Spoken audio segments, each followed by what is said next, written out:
Could you please explain what the recovery is like for after the procedure? Do patients experience pain? So after the egg collection, so they stay in the recovery area. So and the nurses, recovery nurses, ensure that all vitals are fine, patients recovering well, blood pressure, heart rate, and temperature all looks normal. So they observe, and the patients recover quickly without significant side effects of medications. So then, of course, we observe for a couple of hours after the egg collection, then discharge home. Generally, most patients don't have any significant pain. Patients who have endometriosis, some chronic pelvic pain may have a more pain, but if they need more strong analgesia, we give strong analgesia and observe. Once they feel fine and fully recovered, then they're discharged home. But of course, so they had anesthetic. Of course, they can't drive that day. They need to come with accompanying person, and also they need to have someone, responsible adult person with them to observe next 24 hours because they had a procedure, and also the sedative medications will be in the system, and they can't work, they can't drive, they can operate any machines next 24 hours after the egg collection. Pretty much after that, the recovery happens fast, and then patients get back to normal quickly after the egg collection. Thank you so much, Dr. Asti. My final question, are there any difficulties that come up during the egg collection procedure? Yeah, so generally most patients don't have any difficulty because, like we said, ovary is very visible on ultrasound scan, especially if response is good.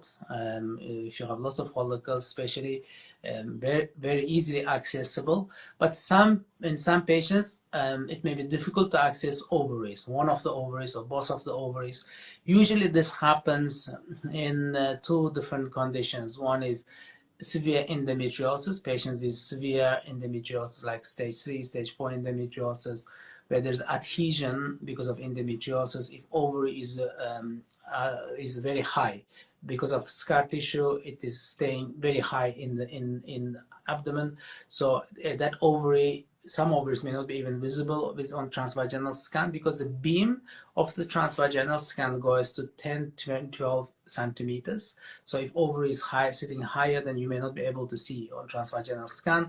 So in endometriosis, you can have this problem, severe endometriosis, which is not common, which is rare.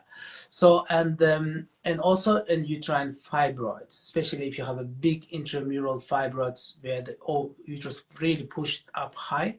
So the uterus, when it grows, it can take the ovary with it to the abdomen. So then it may be difficult to access the ovaries.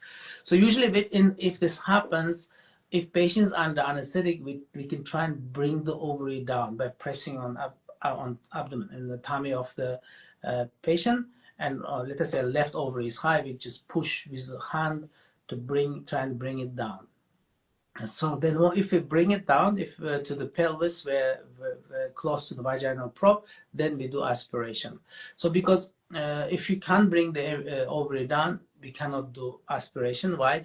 Because essentially you should not have any distance between your needle and the ovary. So if you have a distance, that it's too risky because your bowel can come on the way, blood vessels come, so it will be too dangerous. So this way we can't do aspiration. If ovary is very high, it's not possible to bring ovary down during egg collection. But this is very rare. In most patients, like I said, when you do aspiration, ovary is accessible and you easily access both ovaries into aspiration.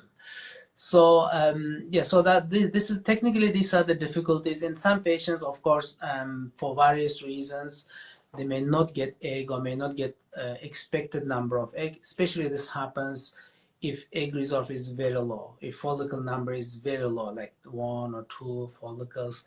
So if eggs don't go through the maturation, if number of follicles small, then of course there's a risk of getting no egg or low number of eggs. Usually patients get warned about that. So in some patients, unexpectedly, they can have a low number of eggs or poor eggs. Usually it happens if trigger doesn't work. Usually if trigger was given late, or if they have a very significant LH-FSH receptor deficiency, which is not common, which is very rare. In most patients, we get expected number of eggs.